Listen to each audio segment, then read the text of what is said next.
Ting is giving away a Samsung Galaxy S5 on Monday, May 19th. To find out how you can enter to win, watch our unboxing. Good luck.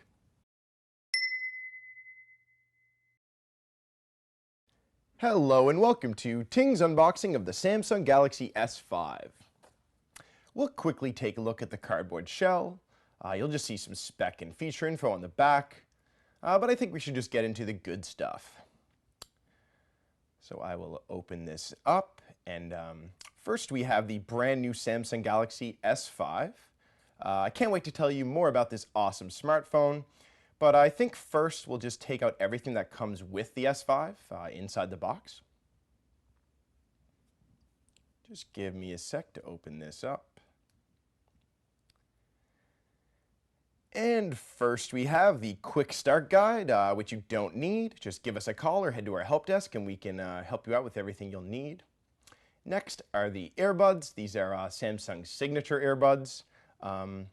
There's a volume rocker and a mute button on the cord, which is pretty nifty. And as well, Samsung always likes to give you some different sized earbuds just in case the normal size isn't comfortable in your ears. Next, we have the wall adapter. So this obviously goes alongside the charging cable, which I will also take out. So this is for charging your device or syncing it for music or files or what have you. And next we have the battery.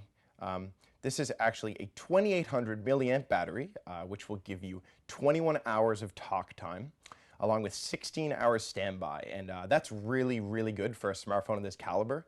And it's great to see the high-end Android devices really starting to get a longer battery life. And really, this is everything that comes inside the Galaxy S5's box. So I've just popped in the battery, and I think we're ready to take a look at the Galaxy S5 itself. But first, I think we should compare it with some similar devices. So first up, we have its predecessor, the Galaxy S4. The device is slightly shorter at a 5-inch screen instead of the 5.1-inch screen of the S5. It's also a little bit thicker, the S5 is, than the S4 at 0.32 inches of thickness instead of 0.31.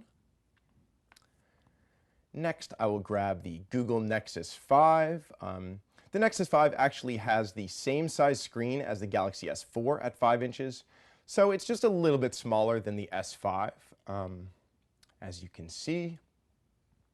And as well, similar side by side, the Nexus 5 is just a bit thicker at 0.34 inches. So next up we have the HTC One M7, which is the first generation of HTC One, not the brand new device. The HTC One screen is only 4.7 inches, and while it might look closer in size than that, it's just because the device has pretty wide black bezels on the side of the device, along with physical buttons on the bottom. And it's actually significantly thicker at 0.37 inches. And lastly, we have the iPhone 5. So this device obviously looks absolutely tiny in comparison to the S5. The screen size is only 4 inches, but actually in terms of thickness, it's pretty interesting. The iPhone 5 is thinner than the S5 at 0.30 inches. So that's pretty interesting to note.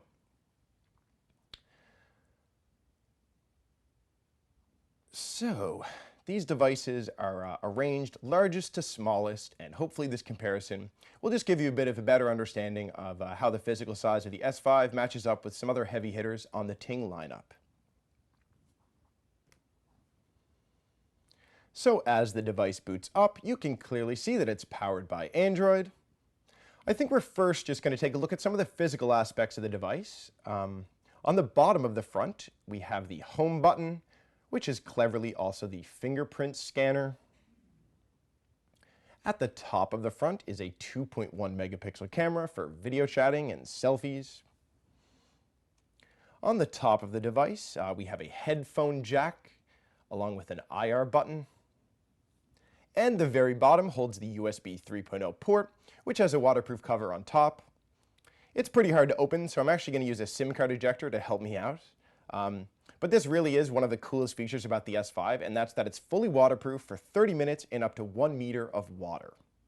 In terms of charging, you can actually still use a regular micro USB cable on the right side, or you can use the USB 3.0 that will come with your device, which actually will be faster.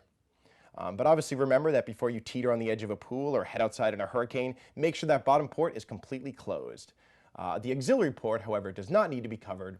Samsung has actually added a coating inside to keep your S5 waterproof. Next, I'll show you the physical buttons. On the right side is the power, aka sleep button. On the left side is the volume rocker, very standard. We'll flip it over, and really the first thing you'll notice about the back is that it's very textured with mini dots. It's kind of leather-like, kind of feels similar to the first generation Nexus 7. The rear camera is a 16 megapixel beast, which can actually shoot 4K resolution video. You actually can't even watch that on your device, but there is certain TVs that do support that resolution. And just below the camera is the flash, along with the heart rate monitor, which works with Samsung's S Health app. That's a new feature of the S5. And I guess the back in general really does feel leather-like. It's grippy and it's nice, but unfortunately it is kind of flimsy. I will take it off for you now. I know a lot of people actually do like this because a plastic back can't easily smash, but at the same time, obviously, it makes your device maybe feel or look a little cheaper than, say, an HTC One or iPhone. But I know it has its benefits, and a lot of people do like it.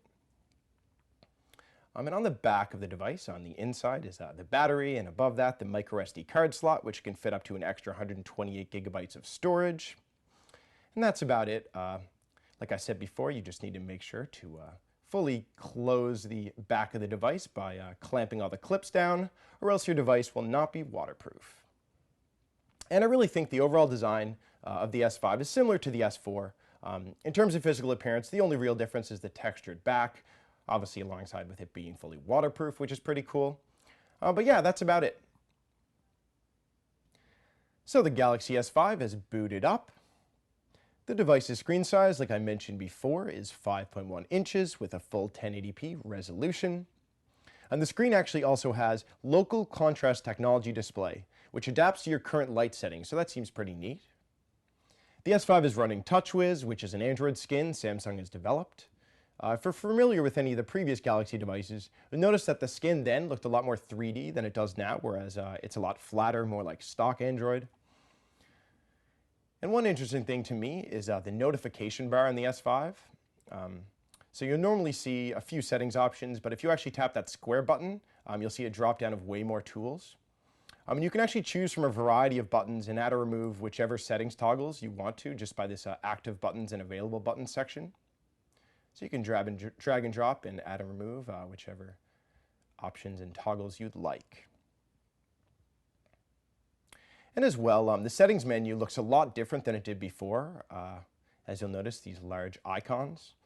You can, however, switch back to the list view if you'd like, just by pressing the settings button in the top right corner.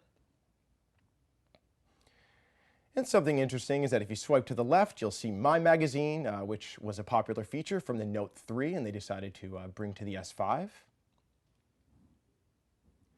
So that wraps up the Samsung Galaxy S5 unboxing. You can pick up this device right now in black or white from the Ting shop. Or, if you want to win one, make sure you're a Ting subscriber, like this video, and leave a comment telling us the one thing you like the most about the Galaxy S5. We'll be drawing the lucky winner on Monday, May 19th. Good luck!